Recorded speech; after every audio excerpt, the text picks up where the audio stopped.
The Tudors are a deeply rotten people. And I don't just mean idealistically. King Henry VIII's leg was literally rotting off his body while he was alive. And his daughter, Queen Elizabeth, was so addicted to sugar that her mouth was rotting in her face. But she wasn't always rotted. Queen Elizabeth has one of the most interesting stories of the Tudor period. And we can at least credit her with putting an end to the Tudor line. Welcome to the story of Queen Elizabeth I. Born September 7th, 1533 to King Henry VIII and his second wife, Queen Anne Boleyn. Elizabeth is the namesake of both of her grandmothers. And before she was even born, Elizabeth had huge expectations to fill. Both of her parents expected her to be a little boy, their long-awaited male heir of England, and of course the reward from God for all this Protestant shit they've been doing. And so while the birth of a little princess was joyful, it was also seen as kind of a letdown and a big loss at a gamble that Henry had taken. But nonetheless, she was named Henry's heir, and she was actually given the title of princess at less than a week old. And at 3 months old, she was given her own household, which her mother, Anne Boleyn, just packed full of family members to look after her. But one of the most notable on Elizabeth's staff was not related to the Boleyn family at all. It was actually Henry's oldest daughter, Mary. Mary was Elizabeth's older half-sister, and Henry had stripped the princess titles from Mary to give them to baby Elizabeth. And in general, Mary's not treated very well at the household of her baby sister for like 3 years. Her dad ignores her, she's treated like shit. And in May 1536, Henry has Elizabeth's mother, Anne Boleyn, executed for hoeing on charges of adultery, incest, and treason. Though of course her real crime is giving Henry a princess instead of a prince. And for most of Elizabeth's life, her relationship with Henry is pretty strained. Which I mean makes sense, because like how do you even work that out in family therapy? Like Henry's sitting there like, your mother had to die because you're not what I wanted. That is wild. But Henry seemed to despise Elizabeth's mother. Even after her death, he claimed that she had used witchcraft to seduce him and break him from the church. He had all the pics of her destroyed, and he had his right-hand holy man, Thomas Cranmer, who he had just worked with for almost a decade trying to put Anne Boleyn legitimately on the throne, and was the godfather of baby Elizabeth. He is now tasked with destroying this legitimacy of this marriage altogether. The thing he had just spent years and years doing, he now has to undo. So it all gets pushed through Parliament. Little Elizabeth is illegitimate, and Queen Anne Boleyn's marriage is annulled. She is in the history books as a fraudulent, illegitimate queen. So in the last 30 years, Henry's had 2 wives and made 2 daughters, and he's declared it all illegitimate. But very quickly after the death of Elizabeth's mother, Henry remarries, and he reconciles with his oldest daughter, Mary. However, that does mean that Elizabeth is now at the top of the shit list. He cuts her household budget a lot, like to the point that sometimes she doesn't even have clothes that fit. But things do lighten up between the innocent little girl and the monstrous tyrant father when Henry has a son, Edward. Henry's in love with his new wife, he's excited about having a baby boy, and his daughter Mary and him are in very good favor. So Mary goes to bat for her little sister Elizabeth and brings her back into the family. And don't get me wrong, Elizabeth is being very mistreated, but she's still incredibly privileged. Elizabeth was well educated and developed a close relationship with her little brother. They shared a lot of the same lessons and tutors. She was also really close to her governesses and her stepmothers. I mean, the ones that didn't die horrible deaths. And it was probably around the beheading of Henry's 5th wife, Catherine Howard, that Elizabeth decided, hey, this patriarchy shit is fucked and I am never gonna get married and be at the mercy of some man. And Elizabeth was actually very close to her last stepmother, Henry's 6th wife, Catherine Parr. Catherine Parr was really motherly with Elizabeth, and she spent a lot of her energy focused on Elizabeth's education and instilling Protestant values. Catherine Parr is also who we give a lot of credit to for restoring both Mary and Elizabeth to the line of succession behind their brother Edward. And Catherine Parr hooked these kids up with an education.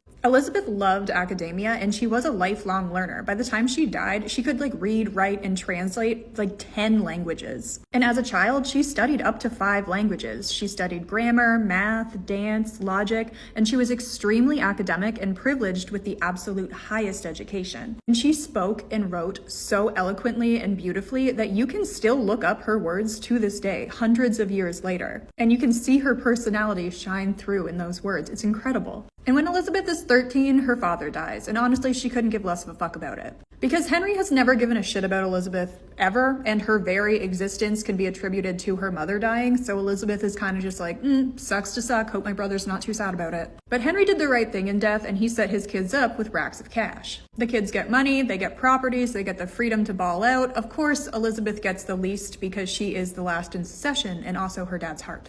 Her little brother is now the 9-year-old King of England, and her older sister got her bag and fucked off to the English countryside to do hot girl shit. So the orphaned 13-year-old Elizabeth is shit out of luck. Until her stepmother, Catherine Parr, invites her to come live with her and her new husband, Thomas Seymour. And Elizabeth lives with them for about a year until she's once again confronted with the lesson that men ain't shit. Because Thomas Seymour is cracked, corrupt, and perverted in every single way. And he's trying to position himself as a suitor to the 13-year-old Elizabeth, straight up trying to groom this child.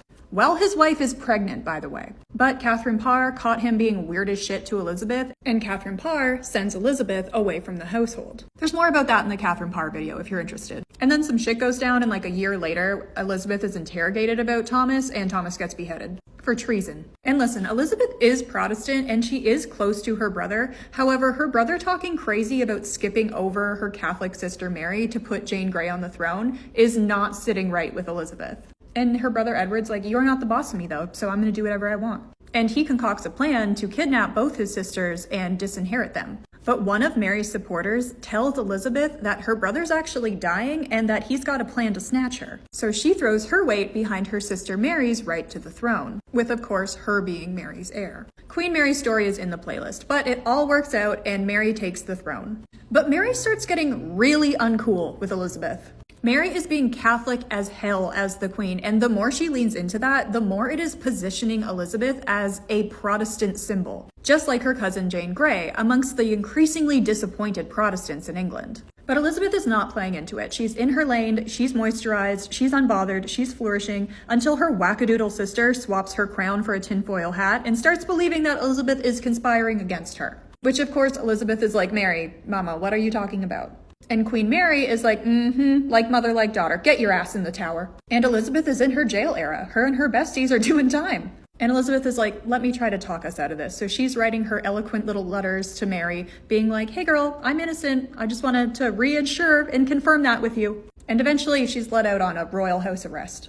Basically, the entire time her Catholic cult-ass sister is queen, Elizabeth is at risk of dying. Because of the Protestant supporters and the Catholic supporters, the two sisters existing are threats to each other's lives. These gangs are serious and they want to spill blood. And during this time, Elizabeth gets cozy close with Robert Dudley, who is one of the sons of John Dudley, the man responsible for that whole Jane Grey thing. So that was probably a little awk for Elizabeth, since her sister executed Robert's dad, but the two didn't seem to punish each other for the sins of the family. And honestly, this friendship is a little bit risky, since Elizabeth is this Protestant icon right now, and Mary is a Catholic queen, and his brother and dad just went down in that whole Jane Grey shit. And outside of the Jesus freaks, Elizabeth and Robert just faced the struggles of the times. Because Robert Dudley is already married, and it is not a good look for this princess to be ride or die with a married dude. But that won't stop them. And then in 1555, she's freed from house arrest to assist Queen Mary in birthing the new Tudor-Habsburg crossover episode heir.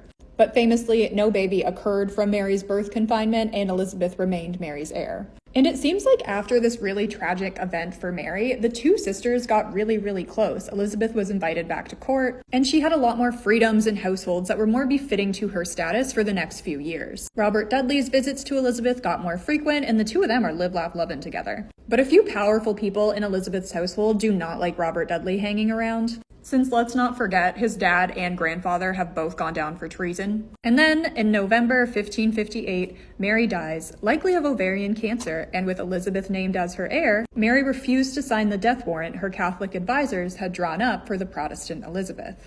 Mary thought that Elizabeth was the most qualified person to succeed her, and advised her that when she dies, she would like to be buried with her mother, which Elizabeth did not do. But she was like, thanks for making me queen. That was great though. And so she becomes Queen Elizabeth I of England. And one thing about Elizabeth is she is a survivor. She has been counted out her entire life. She has never got the benefit of the doubt a moment in her existence. So my girl's got a lot to prove, and she rules England for the next 44 years.